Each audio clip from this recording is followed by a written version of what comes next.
In the pursuit of social justice, embracing the humanity of those you're aiding is one of the most important things.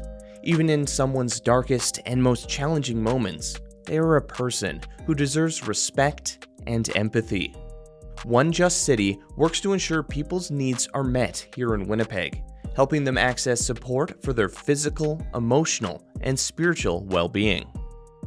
Well, my name is Harvey Heather. I am Community Development Lead with 1JustCity, and my role here is to see if I can round up some resources and programs and activities for the folks that come here. As far as 1JustCity goes, we're a nonprofit charity, and we promote social justice. We address homelessness, food insecurity, and we provide culturally appropriate support to guests.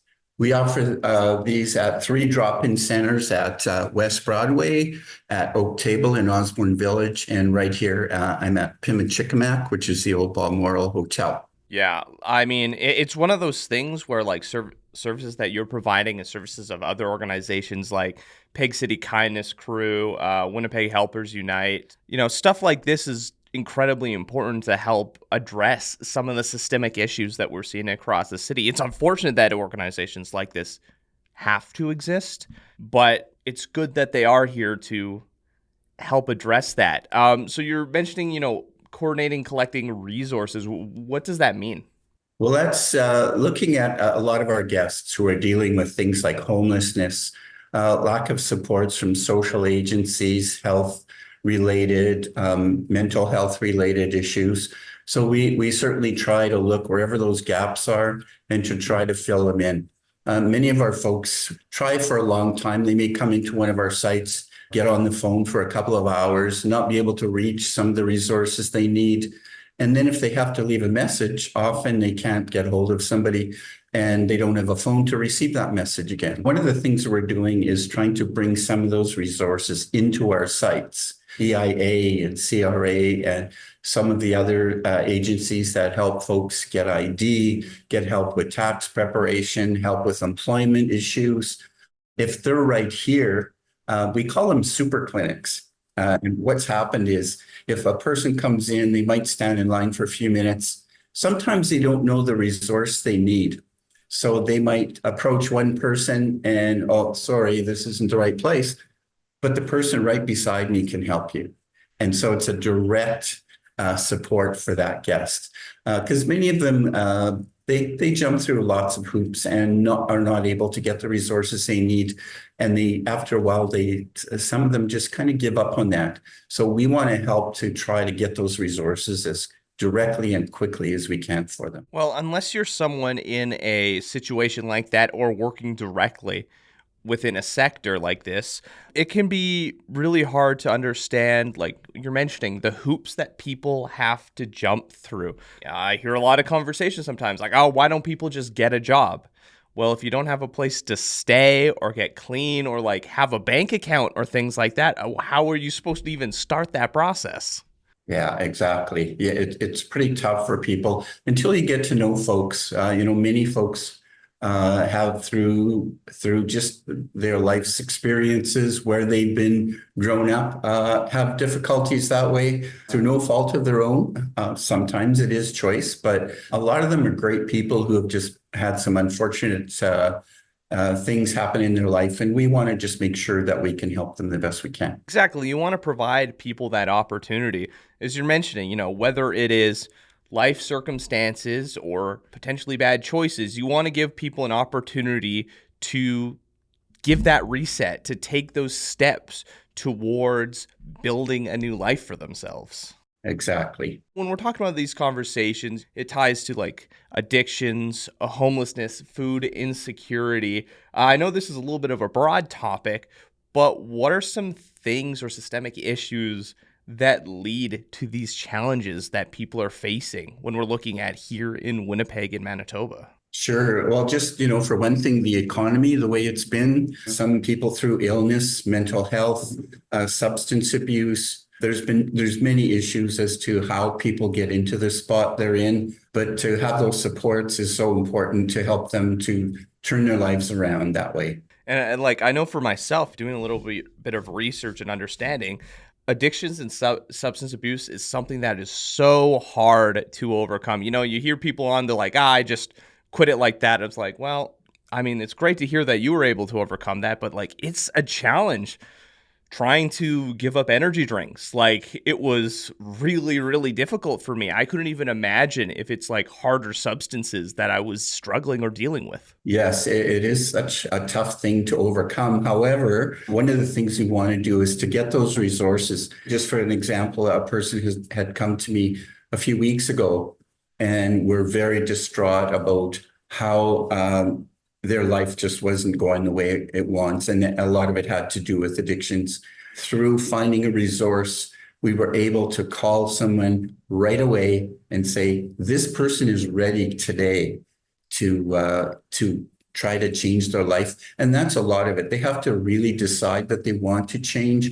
And there's sometimes a small window for them. If they don't get the help, they may revert back to those practices. Well, that's the significance of having those super clinics where people have access to a variety of different resources. As you're saying, they might not know what they need, but they have to wait like hours or like weeks or something. They could right be back on those challenges and those struggles. Absolutely. Yeah, it's not easy. And so the more direct support that we can give them, it never goes as quickly as we would like.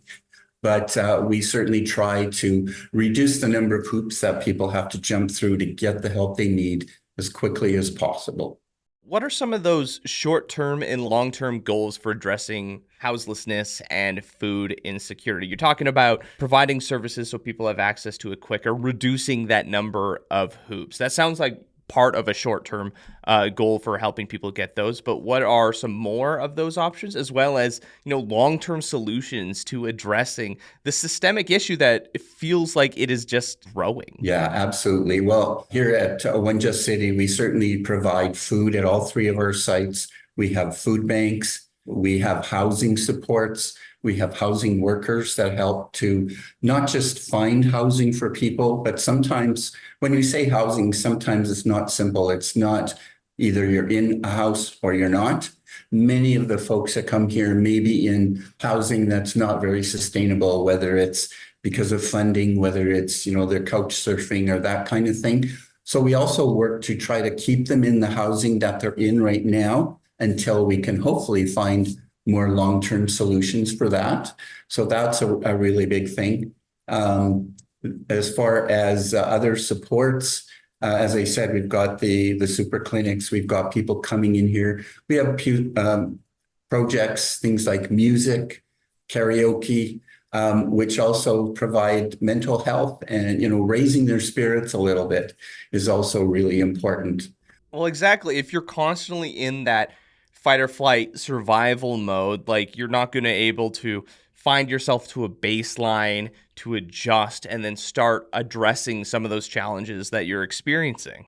Exactly. And so many of those things are tied in together. The housing supports, the help with trying to find resources for addictions, and all those other things, mental health. Those are all things that we have to work on. In Winnipeg here, we are through End Homelessness and other organizations. We are trying to get together for more long-term solutions for people to get them into the housing. But it's not just the housing, it's having those other supports that go along with that will help them hopefully recover and become a little bit more self-sufficient. You need to have kind of a married approach between all aspects because, yeah, if you have housing for a person, if they're still struggling with addictions or substance abuse, like they could end up on the street again because they slip or have some struggles. Or in terms of you find those balances, but if they're not able to eventually find employment, you enter that, you feel unproductive, and maybe that tempts you to maybe try substances or fall down a different path. Yes, exactly. Mm-hmm. Looking through your website, we're talking about all these different programs thing. You also offer culturally appropriate supports. What does that look like? Well, that's one of the main things is we have Indigenous cultural programmers at each of our sites. We have a main Indigenous cultural lead who sets up programs at all three sites. And then we have things like sharing circles, beading, drum making, drumming, collecting of different tobacco and other things that for programming that people might want to do to connect more with their culture. We have a significant like indigenous population, First Nation, Métis, Inuit here in Manitoba. So being able to provide services that we're talking about like emotional needs, physical needs. You need those cultural and kind of spiritual needs met as well. Absolutely. One of the things we found too is through sharing circles. There's many people our Indigenous Métis and Inuit cultures who have gone through a lot of trauma in their lives. And the first step is we found that some people have never shared what had gone on previously in their life, but because of that, they're kind of stuck in the past. They're dealing every day with the trauma that they've gone through. And so the first step was doing the sharing circles. And through that, they found a comfortable, safe place confidentially where they can share with others what they've gone through and as a first step towards healing. But after a while, we've kind of found that people are sharing some of the same stories all the time. So it's kind of caught in a loop. So we've connected with, for example, Dr. Michael Yellowbird, who's with the University of Manitoba, Dean of Social Work. He has joined with us to help to do some healing practices. He's an expert who's traveled around the world helping Indigenous communities with healing. He's come to us and he showed some of our staff, and he's going to be working with our guests a little bit to see how we can raise. So for example, music is something that actually affects the brain in a very positive way. So we have things like karaoke. We've got volunteer musicians that come in. So those are some of the things that will help, but also mindfulness and meditation practices. We have a yoga program also that helps people, and hopefully some of those things will help people on the right path. Yeah. I've read a number of studies that explore like therapy and music and how beneficial. Couldn't say all the science behind it right now. I don't quite remember, but like it is very promising with there, and I'm glad to hear that you're taking those steps and approaching it in various different angles. So when we're looking at these challenges, these systemic issues that we're facing with like addictions, unemployment, houselessness, it's something that when we're looking just at Canada, like every city in Canada is struggling with these challenges. And when we're looking at kind of like a macro view of all of them, like Winnipeg compared to all of them, how would you say we stack up in terms of the services or actions that we're doing to address it, whether that's good or bad? Yes. Yeah, we're certainly working very hard to try to work against homelessness, to try to find long-term solutions that people can have more sustainable housing through End Homelessness and other organizations. We found that there are quite a few, I guess Winnipeg has worked, I think it was Houston, that some of the city of Winnipeg staff have gone down to Houston to study a place where they've been very successful at finding homes and helping the homeless population there. But we've also found out here in Winnipeg that we're doing a lot of those same things already, which is Okay. great. We still have a lot to learn, and also to get the systems in place. One of the things I guess that they found was in Houston was not just having, again, as we mentioned before, about not just having the housing, but also having those other supports along with that in each of the housing areas that will help people to heal, to be better in their life, whether it's through substance abuse, addictions, mental health. All those supports are really the base of helping with homelessness as well. And we are working towards that. It's going to be one of those things that it takes all different levels, like federal, provincial, municipal, like different Absolutely. sectors, because it is incredibly disheartening sometimes where you go out, you see people who are struggling, living in tents on the riverbanks, and, people having to ask for food or beg in order to survive. It's very disheartening. And as individuals, it can kind of be frustrating because it's like, how do you address it? Like, how can I, like, yeah, from time to time, you can provide someone like a water bottle if you have it on you, or like cash for like a meal or something. But that's not addressing the challenge over. That's just like a temporary respite. And, I've had unfortunate circumstances where a situation has gotten scary.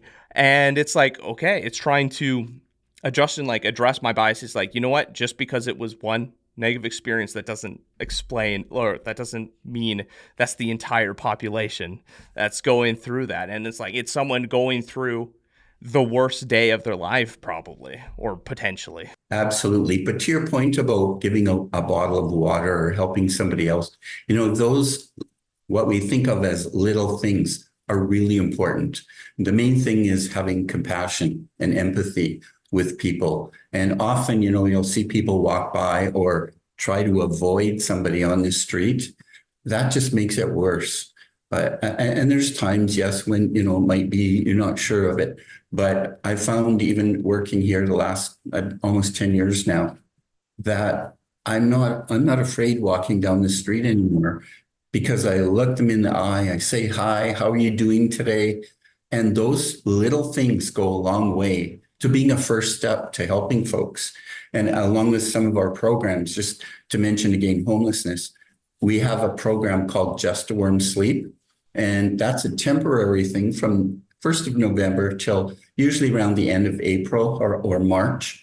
And during that time, people certainly, to get out of the cold is the number one thing. But it also provides us a time where we can connect with the folks who are actually not in housing and help them, as I said, with the long-term housing supports that we have, to try to link them up with more sustainable housing.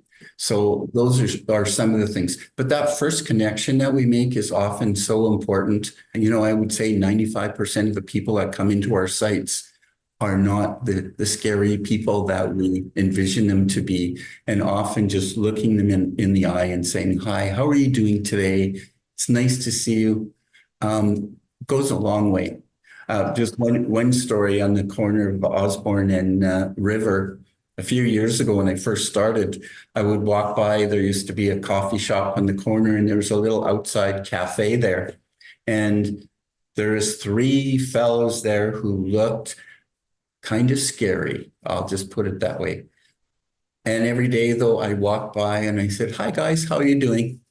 And then one day I walked by and the guy said, hey, you come by here every day.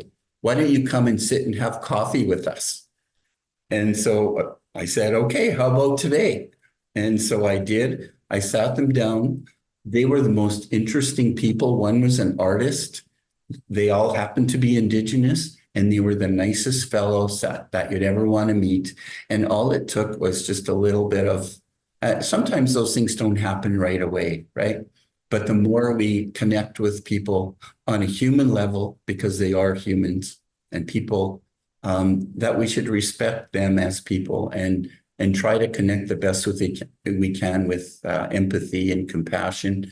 And that's often the first step towards getting to know them and them getting to know us, to trust us enough to be able to come to us and say, you know what, could you help me with whatever, with the housing? Because when I first started also, people would not barely even look at me. They didn't know me. They didn't trust me. But and I would look at somebody and I think, I know what they need, but it was usually wrong. It wasn't until they got to know us and trust the staff and the volunteers at our sites that they realized we're there to help them. And now that trust is there, that they come to us and say, here's what I really need help with, often a very surprising thing sometimes, or something that's very confidential, that's very humbling for us to know that they are trusting us with something that may be very sensitive to them or confidential. So having that empathy and compassion is so important. Yeah, it's bringing the humanity back to it. The big situations, the situations that like get picked up by the media or the news, like that's that's just a minority of the experiences that people are going through. Like you're saying, they are people, and often language dehumanizes people going through these experiences. Look at what's happening in California, some of the language and the legislation that's going through to really just like treating people on the street like they're just garbage. Yeah, it's just not right. Each one of those people are persons that, just like you or me, any of us could be in that situation. Things like with the economy, with the job situation, there's people I know who are really struggling.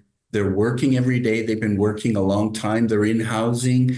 They have, we think, everything they need, but they might be this close to becoming one of the folks that are maybe on the street today. Could happen to anyone. COVID pushed a lot of people over the edge. People lost jobs, people lost opportunities, and we're seeing a lot more people, and it could just be us. We're one bad day from who knows where you could be. Yeah, absolutely. If someone's listening to this and they're interested in either finding out more or getting involved in becoming a solution to these systemic challenges, where can they go and where can they find out more information? Sure. Well, they can certainly look at our website at 1JustCity.ca. That's the number 1JustCity.ca, or our individual sites. There's oaktable.ca and West Broadway as well. But if you go to the 1JustCity site, it has everything there about all of our sites. And from there, they can connect with us. There's spots there if people want to donate to help continue to provide these programs and services. By the way, everything we run on pretty much is donated or through grants that we work very hard to get. So it's really important to have the support of the community to help us keep running, that we can serve these folks the best that we can. Harvey, thank you so much for taking this time to chat with me and talk about this important topic. Before we go, is there anything that you'd like to leave with people as kind of a final word?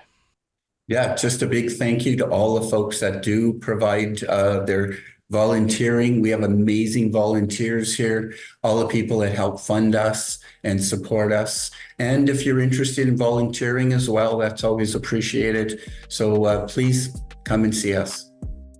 Have any stories you'd like us to share or communities we should highlight? Leave a comment on our social media or reach out to us on our website. I'm Ryan Funk. This was You Talk, and have yourself a good one.